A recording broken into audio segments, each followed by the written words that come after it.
Eat, Pray, Love is only part of Sara Avant Stover's multifaceted life.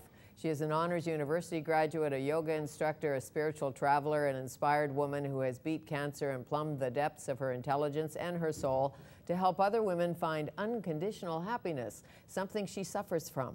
It is my pleasure to welcome Sara Avant Stover from The Way of the Happy Woman to Studio 4 to tell us more.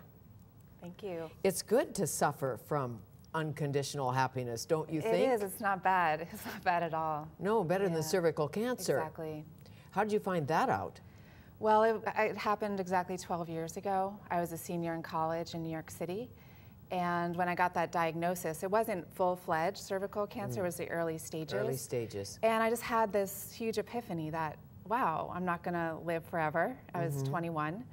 And I knew that I had to change my life drastically. I was really deeply unhappy. I had eating disorders, I was a perfectionist, just your quintessential type A personality. And out of the blue, after that epiphany, I got offered a job to go teach in northern Thailand. Out of the blue? Out of the blue. Was it kismet, synchronicity, one of Synchronicity, those? exactly. I think that when we have these epiphanies and when we open to them, then there's more room for the synchronicities to happen in our lives. They say, be careful what you wish for. Exactly. It just may happen, but you were an honors student at, where'd you go? Barnard College. Barnard College, magna cum laude. Yes, you were a perfectionist. I was. Obviously. So now, off to Thailand we shall go. Exactly. Chiang Mai, where'd you go? Chiang Mai, up in the Chiang north, Mai. in the mountains. Yeah. And were you practicing yoga at that time, or did you take it up in Thailand? I started when I was 18 in New York, just for exercise, and I found that it really helped me to reduce stress. But once I was in Thailand, I needed to dive into self-healing in my own capacity inside of myself, which is now what I help to lead other women towards. Right. And I realized I learned how to adapt my yoga practice for my body. And at that time, I needed to bring more energy and healing and awareness into especially my pelvis and my lower energy centers in my body. And just to adapt my practice according to my energy at different times of the month as a woman with my menstrual cycle. And that, like our ancestors did. Exactly, yeah. When women actually took time. Well, I don't know if they did. They were probably on the farm working very hard. But they did take time through... More time. Yeah, with red tents and moon lodges, and it was just more built into the culture, these rhythms, so a woman could rest and rejuvenate so that she would have more energy and more inspiration at other times of the month to help the people in her family and her community. Well, I'm sure in some patriarchal societies, the men said, oh, something's wrong with you, you're having your period, go away. And, go to the bushes. Yes, and in many Native American cultures, it was seen as being a really powerful time. A woman's menstrual cycle is like her own monthly vision quest and purification. So in that way, women being sent off wasn't about estranging them, or shaming them, but it was about empowering just honoring their own power. Well, it's certainly better than calling it the curse. Exactly, it is. Yes. So you work a lot in The Way of the Happy Woman with seasons. To everything there is a season, to embrace the seasons in our life. How so? Well, I feel like in this culture and in many cultures around the world, because I've worked and taught in many of them, we're just in one rhythm. And it's this very linear, very driven, very fast-paced rhythm. And that's completely unsustainable. And that's what leads to our burnout, our unhappiness, our resentment, and ultimately sickness. Women are getting sick at just astronomical rates these days. More and more diseases, autoimmune diseases are rising. So we need to come back to the basics, which is this innate rhythm that's underneath our feet all the time and that lives in the season. So right now, yesterday was the summer solstice, and this is really the apex of our energy, of our enthusiasm, of our extroversion in the year. So to really participate in that and see what is coming into fruition, and then just to let ourselves wane with our energy in the fall and go deep inside and rest and tap into our intuition in the winter, and then to let new ideas that have come from that rest be reborn in the spring. And it's so renew in the spring, like Mother Nature does. Exactly. So connect, but how do you do that? You know, it's one thing to say, oh, I'm so connected to the earth and the mother, and you're not, because you're driving fast and on your cell phone and not supposed to be in the car, but you know what I mean. I do. Picking up kids, washing dogs. Well, one thing, for instance, that I did this morning, I started to do this morning, I'm going to do more later today with the summer solstice, is write in my journal. And just write down the things, oh, well, since the winter solstice, since December 21st, what has come into fruition in my life? What has really blossomed? And then what do I really want for myself over these next 6 months? What else do I need to nurture and let grow and blossom, and how can I participate in that? So just taking these little pauses of self-reflection. So you set the intention. Yeah. And I know you also like to eat watermelon and drink a little Chardonnay and sit in the sun and sit on the deck and enjoy life. Yes. You're not always in a lotus pose. No, definitely not. Definitely not. How do you help women allow themselves to have fun, to embrace life, to dump guilt, really? Yeah, it starts to with do what they really need to do. Yeah, and what brings us alive. And what makes us feel in love with ourselves and our lives. And I think it goes back to understanding our brain chemistry. We're such a scientific culture. When something is validated by science, it allows us to embrace it more. And as women, we come to life when the pleasure centers of our brain are enlivened, when the feel-good hormones like oxytocin and dopamine can be released. And that happens through communication, through connection, through bonding with others, and just through doing the simple things that you love to do. Like, I love to go outside and go for a walk, especially in the morning and especially at this time of year. And I just feel those hormones just flooding through me, and they're medicine.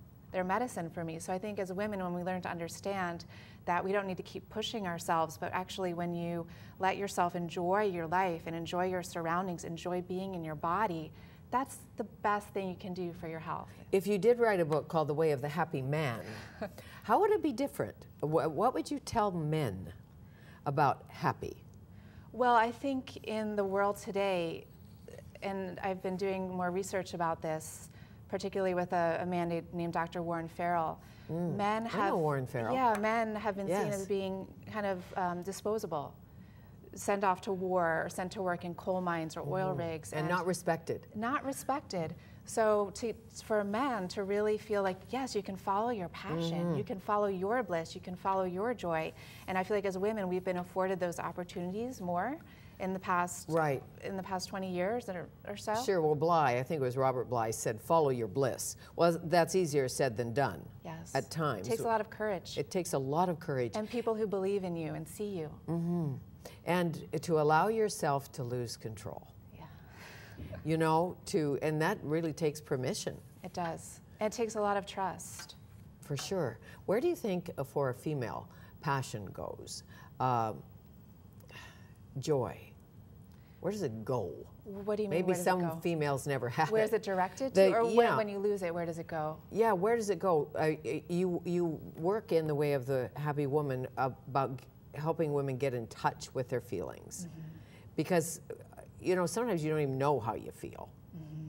You're just running full speed ahead. They're always inside of us. Our joy, our passion is always inside of us. I feel we're all born with it, and it's a unique fingerprint in each of us.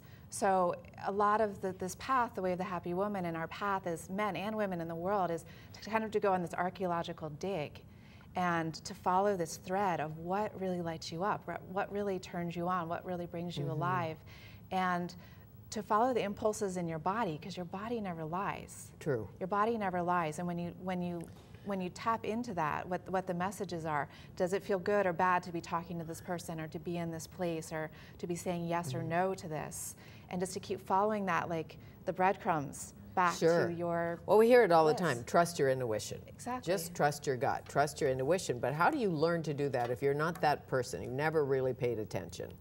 It starts with asking yourself on a daily basis, making it a practice. And I started with simple things, or even when I feel disconnected from myself, with simple things like, what should I have for lunch? And I do the simple thing as I stand and I close my eyes and I assign, okay, so forward is I have sushi and back is I make a salad. And then I close my eyes and I ask myself, and then I see which way I lean. Do I lean forward or back? It's like a self-dousing technique. And oh, great. Yeah. Yeah. So you and then you feel it. Yeah, you feel it, and then you take that into bigger and bigger decisions in your life. Sure. Until you can't deny it. You know what you're supposed to do. And what about pain in your life? As you know, and you point out in The Way of the Happy Woman, we are hardwired to run from pain. We are. Rather than embrace it, go through it, yes, get rid of it. Yeah, and I think we need to have compassion for ourselves, for that instinctual part of our natures, which is so strong. And originally it was for our own survival, and now it kind of many times works counter to our survival because it's not threatened in the same way. So to start to learn and to even just tell yourself the only way out is in and through, and to lean into the hard moments, the hard times, and to just really burrow in, sink down, and trust. And that's the cycles. Sure. To know that when you're in the darkness of winter, it is, the light's going to come back. Something new and more beautiful than you could have ever imagined is going to grow out of that. It shall be so. But they say, masters say, step into the mouth of the dragon that confronts you, always.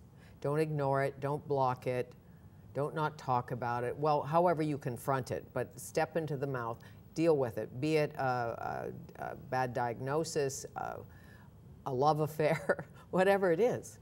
Yeah, and life is always giving us those new mouths of new dragons to step into. You noticed. Yeah, and I feel like the more that you do it, then the bigger and the fiercer the dragon becomes. But then the other side of it, the freedom and just the bliss and the aliveness that comes is just, there are no words. Well, you know, Wayne Dyer has often said here on this show, if you're born with great, is it dharma? I forget the Buddhist word. Dharma. Then you'll get lots. I think that's what he says, dharma, or one of those Buddhist words, that if you know, then you're going to have lots of challenges. You just are. You just If are. you've got it, the universe or someone will throw you more and more and more, but the point is, the good point is, you can deal with it. Yeah.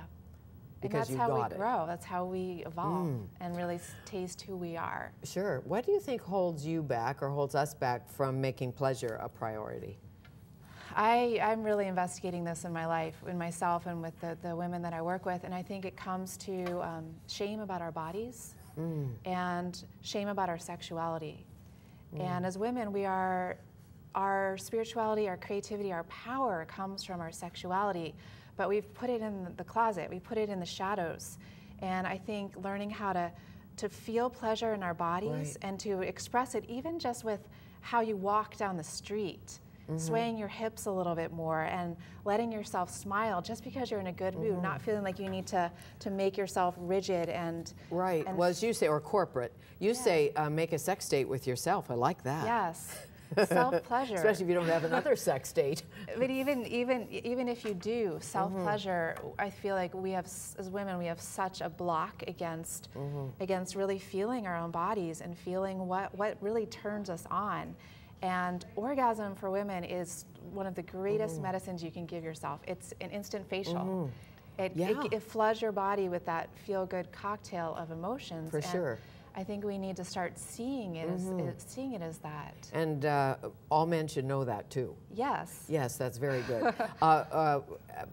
You say, and it sounds frivolous, but it's not, paint your nails bright red, go skinny dipping, ride a horse, run through the sprinkler. It doesn't cost any money. Yeah.